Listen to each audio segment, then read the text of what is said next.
کہاں تک پہنچاتی ہے یہ امانت داری انسان کو. لیکن ہم لوگ تو بھولے ہوئے ہیں, کون یاد دلاتا ہے؟ کہاں یہ چیزیں پڑھی جاتی ہیں؟ کون آپ کو بتائے گا کہ امانت داری کیا ہے؟ اسکولوں میں, کالجوں میں, آج کی دنیا میں کہاں انسانیت ہے؟ کہاں درس اخلاق ہے؟ کہاں دین کا درس ہے؟ کہاں قرآن کی آیتیں ہیں جو یہ بتائیں کہ یہ جس طریقے سے ترقی کیسے ہوتی ہے, قومیں آگے کیسے بڑھتی ہیں, جوان آگے کیسے بڑھتے ہیں؟ آج تو یہی ہے کہ فرینڈ بناؤ, ایک ضروری ہے, اور باقی جتنے ہوں اس کی کوئی حد و انتہا نہیں. بہرحال آپ گاؤں میں, خدا کا شکر ہے کہ آپ کا اپنا ماحول ہے, لیکن دنیا جس لائن کے اوپر جا رہی ہے, خدا آپ کو اور ہمارے جوانوں کو خاص طور سے ہر جگہ محفوظ رکھے. کس طریقے سے دنیا میں آج لوگوں کو ترقی کے راستے بتائے جا رہے ہیں, جوانوں کو سنہرے خواب دکھائے جا رہے ہیں, ہرے خواب دکھائے جا رہے ہیں, اچھے خواب دکھائے جا رہے ہیں کہ تم یہ کرو گے تو آگے بڑھ جاؤ گے. نہیں عزیزان گرامی, اگر ترقی کرنا ہے, آگے بڑھنا ہے, دنیا کی حکومت چاہیے, تو آئیے قرآن کے دروازے پر, قرآن سے سیکھیے کہ قرآن کیا کہتا ہے. نبیوں کے کردار کو دیکھیے کہ نبیوں نے کیا کیا. جناب یوسف نے ایک زلیخا کو ہاتھ لگانے سے بچے, مالک سے خیانت نہیں کی. کرسی ملی کہ نہیں ملی؟ ہم بھی یہ سوچتے ہیں کہ چلو کرسی نہ ملے لیکن یہ تو مل جائے کم سے کم. 2 میں سے 1 سودا برا نہیں ہے, 50% ہی ملا, کرسی نہیں ملی, عہدہ نہیں ملا, کچھ نہیں ملا, تو کم سے کم یہ تو مل گئی, تو زندگی گزر جائے گی, دونوں ساتھ ہو جائیں گے, دوست ہو جائیں گے. تو عزیزان گرامی, لیکن ہوتا یہ ہے کہ وہ بھی نہیں ملتی, یا ان کو یہ بھی نہیں ملتے, یا مل جاتے ہیں بعد میں جدائی ہو جاتی ہے.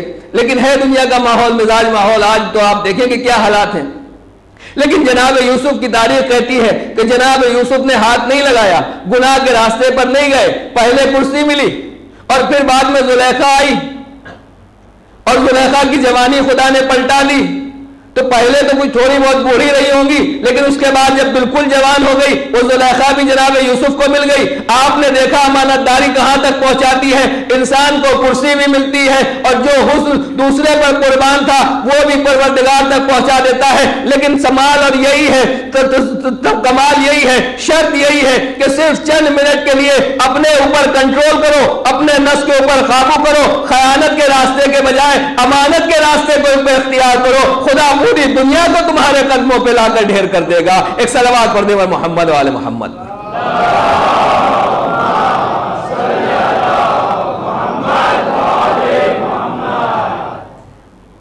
لہذا کوشش کیجئے کہ اس راستے کے اوپر چلیں جو جناب یوسف کا راستہ تھا. اور جناب یوسف نے دنیا والوں کو سبق دکھایا, سبق سکھایا, سلیقہ سکھایا کہ امانت داری کیا ہے. جو جس کو سپرد امانت کر دی گئی ہے, وہ امانت لاکھ زمین ادھر سے ادھر ہو جائے, لیکن امانت کو ادھر سے ادھر نہیں جا سکتے. کتنا سخت ہے, کتنا مشکل ہے اپنے نفس کے اوپر کنٹرول کرنا. مگر کیونکہ زبان دے دی, امین ہو گئے, لہذا اپنی امانت داری کی لاج رکھنا ہے.